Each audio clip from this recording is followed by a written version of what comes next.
Please welcome Melanie. Thank you. Okay.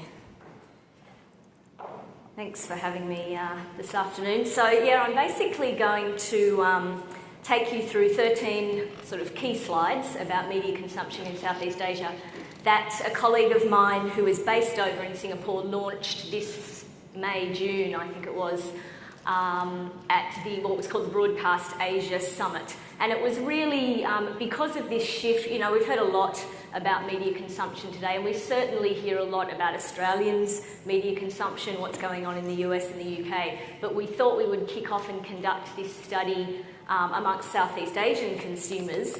And certainly, I guess, the sample is what we would refer to as digitally engaged consumers. These are regular internet users. They skew younger and they skew more affluent because they are in that regular, active online user base over in that market.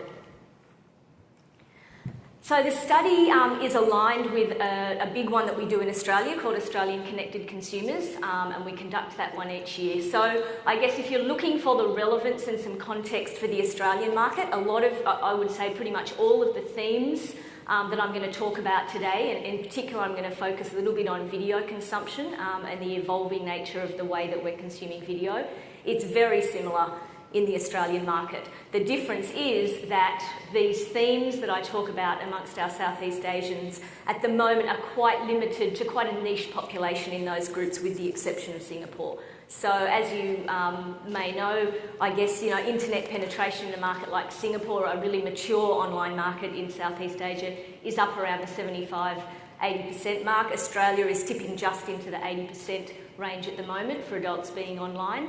But a country like Indonesia, we're sort of seeing internet incidence levels at the 15 to 20% of the population. So you can see the groups that I'm going to talk to today in some of those markets, like Indonesia, like the Philippines, to some extent like Malaysia. I think we're sort of in the 40 to 45% internet penetration mark in those markets, and Vietnam. It's a much more digitally sophisticated and savvy early adopter audience that I'm talking about today. So I haven't got any nice videos to show, but I will talk a lot about video and the shift in video consumption. So it's, you know, it's starting to get the attention of broadcasters in Asia. It's obviously got the attention in the Australian market, and you know, I think video on demand and streamed TV and movie content is really going to change in this market through next year with the launch of the likes of Netflix and the Fairfax joint venture with Nine, bringing, you know, streamed video on demand into this market. So Forbes magazine has talked about our living rooms are the next digital battlefield. Digital has disrupted other industries like print, you know, starting to disrupt radio, and the next disruption is, of course, into video content, TV and movies. Google talks about internet being fundamental to the future of TV. So certainly habits are shifting, and I'll talk about some of those early indicators in Southeast Asia that start to look at where the future lies. So let's, you know, see some of these habits amongst these consumers in our 6 Southeast Asian markets. So we've heard a lot about devices today, and if you look at some of the average ownership figures for this digitally engaged audience across the Southeast Asian markets, we are big device consumers, and it's no different here. When you look at those figures in terms of ownership, in Australia, sure, our PC ownership would be higher than that 8 in 10, but pretty much smack on there for half of us now owning tablets, and at last count we were at about the 70% level of us owning a smartphone. So when I sort of highlight those similarities to the Australian audience, this is what's happening. We own multiple devices, and increasingly so. So one screen is not enough, 2 or 3 screens. You know, no longer are we thinking about media habits that focus just on what we're doing on a desktop or laptop. So of course these affluent and younger skewing, more savvy and sophisticated homes and consumers in Southeast Asia are definitely owning 2, if not 3 types of different screens in the household. So it's different to some of those presentations that we've just seen where we were talking about internet connection only being via a feature phone. This is a far more niche and early adopter sophisticated digital audience. So if you look there, hopefully you can see some of these lines at the back of the room, but basically when we focus on these digitally engaged consumers, you can see that TV there, you know, lifting up into evening prime time, that line hasn't changed and has been quite steady. We can see that peak time for things like radio and print still first thing in the morning over in Southeast Asia. But for these digitally engaged consumers, we can see that they can be reached. If they're awake, they can be reached through whatever that device is, the smartphone, the tablet, the PC in some instances across the day. You can see where that blue line is in terms of how engaged they are now with their connected devices. So weekly access of online video.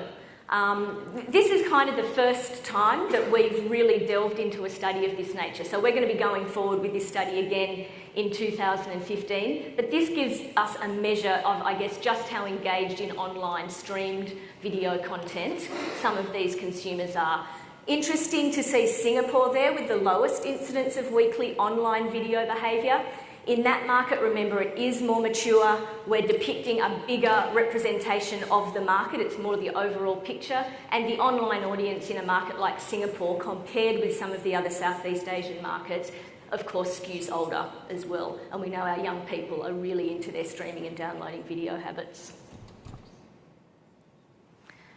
So, of course, all of these connected screens are facilitating more of this online video consumption, which, you know, over time is really going to start to shake up, I guess, traditional TV. So you can see there, even though ownership of the smartphone was actually higher on that first slide, more people are tending toward the bigger screen to facilitate, you know, perhaps a better experience when they're watching streamed video. And we certainly see that in this market as well. People are definitely being held back a bit from watching streamed TV and movie content because they don't want to watch on their PC. They would much rather watch on the bigger screen, which is why the rise of things like smart TVs that can deliver a more seamless video-on-demand experience on that really big screen will be key to a market like ours. But at the moment, we can still see there that our Southeast Asian consumers are consuming video content across those other slightly smaller screens, the tablets and the mobiles. When we look at some of the time spent, you know, the headline there, mobile devices drive up time spent watching video content, because they of course facilitate more occasions of usage. And for some of those consumers, these two screens, you know, may well be the only screen that they have to watch streamed or downloaded video content. So, you know, interesting when you see here the bar, you know, the average time spent in a given week watching video on a tablet amongst those people who are doing so on a tablet is actually higher. So again, those indicators that people are preferring that slightly bigger screen for those video experiences. And when we think about the way that we're anticipating tablet ownership and usage to rise in those markets, it will certainly point toward more consumption of video on these types of devices. But, you know, we talk about the fact that mobile devices brings more video hours. So lots of complementary activity going on here, with the broadcast and traditional TV still playing a role, but these new connected devices that are with you on all of those occasions, such as during the commute in all of those different locations, are bringing more video hours into the mix and will do so into the future. Control and choice. So control and choice is kind of a theme that has, you know, come to rise over the past years as online has grown as part of our lifestyles, and it certainly facilitates content and experiences on demand. So if we look here, we can see that there's roughly 20% of our Asian consumers who no longer watch broadcast TV, and we can see here in terms of what we call internet TV or video on demand, that amongst this digitally savvy group in Southeast Asia, they're already readily doing these types of activities. In the middle, you'll see time-shifted TV. That is, you know, those recording habits using something like a TiVo, a personal video recorder. A few years back, you might remember that the predictions were that those kinds of machines were really going to shoot up in usage and adoption. But of course, then streamed video came onto the scene and kind of negated the need to pre-record, because all of that content is sitting there on demand. Illegal content is popular when there is no alternative. So we can see 3 of our Southeast Asian markets illegal sites, i.e. pirated content, sat in the top 3 listed types of sites or services of where our Asian consumers were turning to for their TV and movie content online. And it sort of correlated with the landscape in those markets, that there was less official content or legal content, unpirated content available in those markets, whereas in some of our other markets, the broadcasters and content owners have done well to make that type of content available through online, so that we're not seeing consumers move away and lacking in that opportunity to monetize that content. Digital natives prefer internet TV, so certainly, it probably doesn't come as any surprise, and this is exactly the same in the local market, but that young group, digitally savvy, confident, know where to get the content that they want, whether it's through official or unofficial pirated channels, but they're certainly much more inclined toward video on demand, online TV, streamed TV, and the least likely to still be watching broadcast methods of TV. I guess they've grown up in a world where content is when they want it, how they want it, through the device that they dictate, rather than allowing those media companies to dictate when and where they watch that content. 10, there's 13 in here, we're nearly done. Why people don't watch internet TV. So when we looked at the barriers to adoption in our Southeast Asian markets, so the first one there, slow internet connection. Yes, we've heard a lot about infrastructure, but that is something that is improving over in those markets. Expense, that's not so much the expense of the actual services, but the expense of the data. And again, we know that that is an element that is reducing. So a lot of these barriers, and of course don't know how, is simply an education and a knowledge building barrier. So a lot of these barriers we see are definitely slowly breaking down, which will lead to an anticipated increase in the way that consumers are accessing their video content online. The other interesting area that we explored is the understanding of whether you're paying for that content, it's directly out of your pocket in some sort of pay a subscription type model for unlimited access, pay per play, pay to download, as opposed to getting that content for free but tolerating advertising. So I guess the overall and overarching outcome there is that we could clearly see that consumers these days recognise that content comes at a price, and online experiences do come at a price, whether or not that is a direct out-of-pocket expense or it is a service that comes along with advertising. And you can see some of the differences across the different markets in our consumers' perceptions and attitudes toward tolerance of an ad-based model as opposed to paying. These final two, I'll just switch a little across to this area that we refer to as social TV. So, whether or not socialising around the TV or movie that consumers are watching is when they're watching streamed content or broadcast content, that's not really what we're talking about. I guess we're talking about the way that digital has come to the fore to help enhance engagement with TV content as consumers are watching.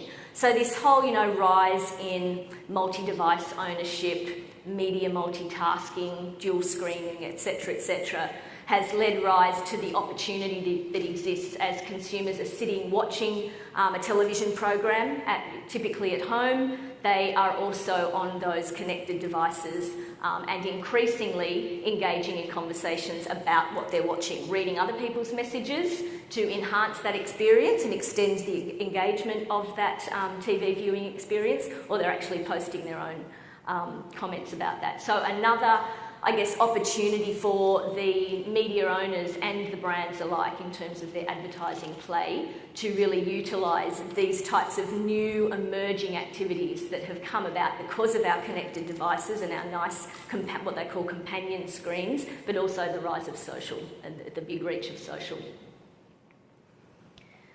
So finally, in terms of this rise of social TV is the way that measurement, and some of the complements to the traditional TV ratings are now starting to come about. So, one of the solutions that is out there at the moment that Nielsen just launched last week in Australia and has been going for a couple of years over in the US is called Nielsen Twitter TV ratings.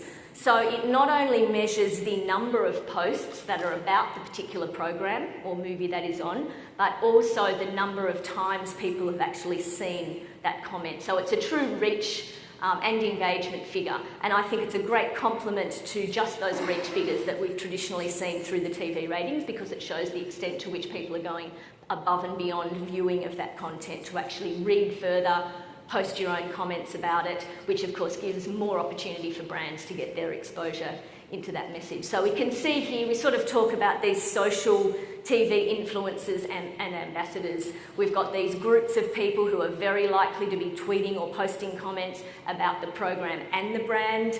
These guys have more followers, so they're more influential in terms of people seeing those tweets, and certainly TV ratings have extended into social to provide that full view of brand and content reach. So, just to conclude, I guess, as I pointed out earlier, the themes that I have presented today, whilst the figures that you've seen very much relate to our findings in the Southeast Asian market, if you've seen any recent presentations about the way that Australians' video consumption habits are evolving, then certainly those themes around multitasking and social TV certainly play out. I think it's both a challenge and an opportunity for the media owners and the brands. There's this great opportunity for cross-screen engagement and a great opportunity to start reaching new audiences who have perhaps shifted away from broadcast and onto online, who are no longer available through broadcast. And the final point is more about that addressable media, because you think about more and more people who are obtaining their video content through online sources, through a smart TV or whether it's on their phone, tablet or PC. Those types of experiences become more targetable, so you can build up a lot of knowledge about that consumer and their TV consumption habits overlaid with other consumption habits, and deliver them with far more customised and targeted advertising that of course is currently possible through broadcast TV.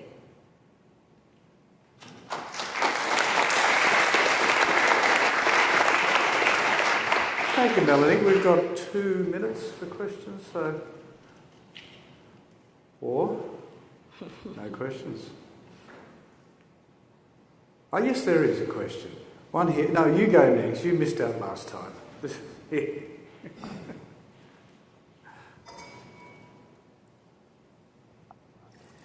Thanks. So, a question about with people streaming more, using multiple devices more. Are you sick? Because one of the ways of obviously maintaining from an advertiser's perspective, a brand's perspective, engagement would be in-program product placement instead of advertising. Mm-hmm. And are you seeing, because of that, a shift in the spend towards more product placement away from the 30-second spot? I don't know for sure if there's an actual shift in spend being measured, but certainly there's a lot more innovation going on with better integrated campaigns, cross-platform, full stop. So I think at the moment, even in this market, that we've sort of got some early innovators who are trying different techniques. Even, some of I remember last year through the Australian Open, they had a Shazam campaign where the music that was playing, you could Shazam that song or that ad. So there's lots of, I think, wonderful innovation in practice going on to try and take advantage and optimise this cross-screen behaviour that's going on, definitely. One more? Down here? While that's happening, is the use of the small screen related to, say, a paucity of choice in the big screen? So if we go to Vietnam, is Uncle Ho still very much alive in Vietnam? And I think maybe some of the other things people would like to see wouldn't be really available on mainstream TV. Is that a factor that you've measured? Yeah, so in terms of the content availability, yeah, absolutely. So, that's a great example, and an example also for those 3 markets that we put up where people were more likely to be pirating content. It's simply because those big US dramas and the Korean soap operas aren't available through the broadcasters, so they're going to head straight to YouTube or some illegal source to get hold of that because it's just not available. Yep. Thanks. I'll just follow on from that because that was kind of my question. But you mentioned illegal downloading less common when there are alternatives. That's not the case in Australia at all. So, do you think that's a cultural or an attitudinal difference? I think, look, in Australia we know that the access of official legal sources is still higher, but we also know that pirating sources, despite there being more supply of catch-up TV in Australia, Pirating is still at around a quarter of the online population. I think it's become a little bit habitual, particularly in this market, in that there is just a behaviour that has had to be in place over the years before the content providers in this market got their act together and started to allow people to access content on demand. In this market, though, there still is a little bit of us being a bit behind in content availability. So we know what's available on those international markets, and a lot of savvy media consumers know exactly where to get it. So there is still a lack of timely content in this market that I think is driving that behaviour as well. Oh, thank you. Very thorough and succinct. God bless you. Please, thank you.